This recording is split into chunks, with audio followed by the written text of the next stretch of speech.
जिल्हा परिषदांच्या आरक्षण आहे ते जाहीर झालेले, त्यामुळे लवकरच निवडणुका लागतील असं वाटतं. लागावेत. इंडिया पाकिस्तान मॅच बद्दल आपण आवाज उठवलेला आहे, त्या दिवशी आंदोलन. मला वाटतं भारत पाकिस्तान मॅच बद्दल आम्ही गेले 1-1.5 महिने हाच प्रश्न विचारत आहे की सरकार, केंद्र सरकार गप्प का आहे. जगभरात खासदारांचे डेलिगेशन्स पाठवले, विरोधी पक्षाचे खासदार त्याच्यात होते. ऑपरेशन सिंदूर कसं झालं, ह्याच्या मागे पाकिस्तान कसं आहे, ह्याच्या मागे चायना कसं आहे, आपण जगाला सांगत गेलो. पण कदाचित दुर्दैव हे आहे की आज जी खरी भाजपा होती ती सत्तेत नाही आहे.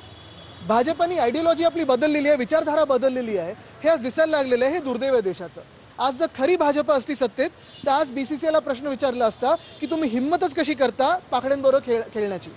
पण आज BCCI पैशांची लालच दाखवून, आपण पाहतोय ज्या देशांनी आपल्या देशावर हमला केला, आपल्या बांधवांना तिथे मारून टाकलं, सिंदूर पुसलं, जे ऑपरेशन सिंदूर कदाचित भाजपा बिहारमध्ये निवडणुकीसाठी वापरेल, त्याच पाकड्यांबरोबर आज BCCI क्रिकेट खेळत आहे. हे दुर्दैव आहे देशाचं. प्रभादेवीमध्ये काल रात्री उशिरा शिंदे गटाचे कार्यकर्ते आणि आपल्या पक्षाचे कार्यकर्ते आले. ते एका सुशोभित करण्याच्या कामावरून एकमेकांवर जिथे जिथे भ्रष्टाचार होईल त्यांना आम्ही नडू. एक लास्ट मराठी. अजित पवारांनी ज्या महिला पोलीस अधिकाऱ्याला धमकी दिली होती त्या प्रकरणामध्ये मुख्यमंत्र्यांनी अहवाल मागितलेला आहे. मात्र हे अहवालामध्ये असं समोर आलं की ते उत्खनन प्रकरण जे होतं तेच अवैध आहे. आता म्हणूनच मग लाडक्या बहिणींवर कारवाई होणार की न्याय मिळणार, हे उत्तर पाहिजे. कारण पिंक जॅकेट निवडणुकीच्या आधी आणि नंतर रेतीचं जॅकेट हे चालणार नाही.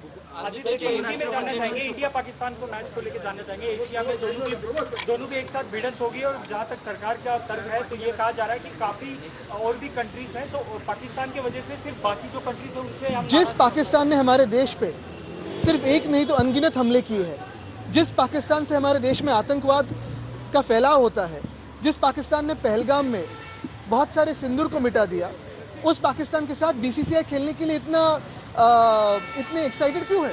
क्या ये पैसों के लिए हो रहा है, पैसों की लालच है, TV रेवेन्यू के लिए है, एड रेवेन्यू के लिए है, कि प्लेयर्स को जो फीस मिलती है उसके लिए है? क्या हम ये सोच नहीं सकते कि जिस पाकिस्तान ने हॉकी के एशिया कप को बॉयकॉट किया क्योंकि वो हिंदुस्तान में है, हमारी सरजमीन पे है, तो अगर पाकिस्तान बॉयकॉट कर सकती है तो हमारी BCCI क्यों नहीं बॉयकॉट कर सकती? दूसरी बात यह है कि अगर असली भाजपा आज सत्ता में होती तो ये नहीं होता.